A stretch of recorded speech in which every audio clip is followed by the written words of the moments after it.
Bismillahirrahmanirrahim. Pertanyaan Ustaz, masalah dukun, bahwa selama ini kan kita diajarkan bahwa dukun-dukun adalah semua berbohong, bahwa apa yang disampaikan meramal ini semua itu bohong. Nah, tetapi di masyarakat ada fenomena bahwa sebagian dukun, bahwa ramalnya sebagian ada yang benar, Ustaz. Ini sesuai dengan kenyataan. Bagaimana, Ustaz? Apakah mereka benar tahu yang gaib atau bagaimana, Ustaz? Bang Dong, ini justru menunjukkan bahwasanya ada dukun asli dan ada dukun palsu. Dukun asli adalah dukun yang benar-benar punya hubungan dengan syaitan. Adapun dukun palsu adalah seorang yang sok jadi dukun tapi dia menipu masyarakat, tapi dia tidak punya hubungan langsung dengan syaitan. Ini sudah diisyaratkan oleh Nabi SAW dalam hadis yang diriwayatkan oleh Abu Hurairah dalam Sahih Al-Bukhari.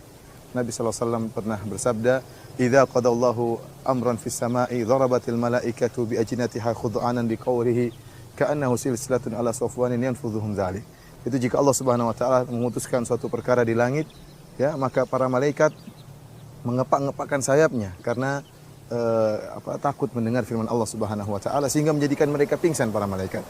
Kemudian kata Nabi SAW, "Hatta idza fuzi'a an qulubihim qalu madza qala rabbukum qalu al-haqqa wa huwal aliyyul kabir." Tatkala mereka sadar dari pingsan mereka para malaikat, maka mereka berbincang-bincang di antara mereka. Mereka bertanya, apa sih yang telah diputuskan oleh Allah? Maka mereka mengatakan, qaulul haq, Allah telah menyampaikan kebenaran. Ini terjadi begini dan begini. Jadi terkadang Allah Subhanahu wa taala memutuskan suatu perkara masa depan, Allah kabarkan kepada para malaikat dan diperbincangkan oleh para malaikat di langit. Kata Nabi SAW, fayasma'uha mustariqus sam'i. Maka ternyata ada pencuri berita yang mendengar pembicaraan malaikat tadi. Ini tadi mengenai masa depan.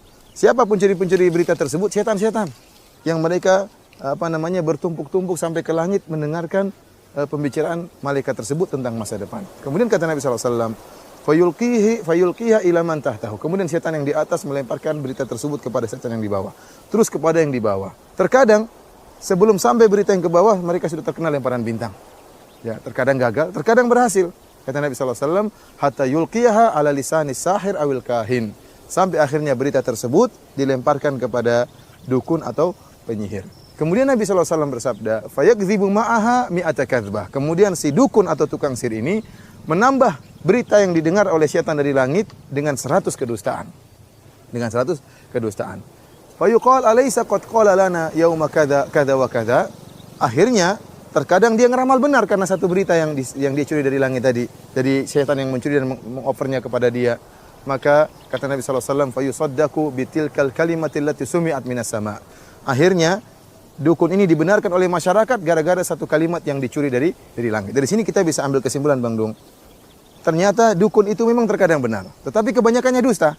Kenapa? Karena tadi kata Nabi ada satu berita yang dia ambil dari langit, dia tambah dengan 100 kedustaan. Oleh karena saya katakan kalau ada dukun yang ngeramal ternyata benar, itu dukun asli justru. Itu dukun asli, bukan dukun palsu. Karena tidak ada yang mengetahui hal gaib kecuali dua orang. Kalau bukan dukun, Nabi. Allah Subhanahu wa taala telah berfirman, selain dari dua orang ini enggak mungkin. Tidak ada yang tahu masa depan. Kata Nabi SAW, kata Allah Subhanahu wa taala, alimul ghaibi fala yudhiru ala ghaibihi ahada illa man irtada min rasulin. Allah yang mengetahui ilmu gaib dan Allah tidak akan menampakkan ilmu gaib tersebut kepada siapapun kecuali kepada para rasul.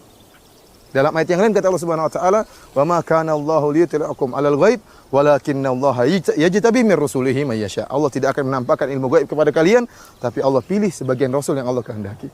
Oleh karenanya, orang yang mengetahui ilmu gaib tentang masa depan cuma ada dua orang. Kalau bukan Nabi SAW atau para anbiya, dukun. Maka kita tanya sama orang tadi yang mungkin ada seorang kiai yang ngeramal masa depan, ternyata benar, atau ada orang ngaku-ngaku bisa ngeramal masa depan, ternyata benar. Kita bilang, kamu tidak ada yang mengetahui ilmu gaib kecuali dua kemungkinan.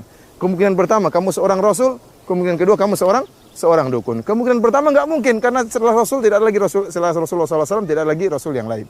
Oleh karena tinggal kemungkinan kedua kamu adalah seorang dukun. Oleh karenanya hati-hati, justru kalau ada orang yang ngeramal dan ternyata benar, bukan kita semakin beriman kepada dia, malah kita semakin yakin dia itu apa?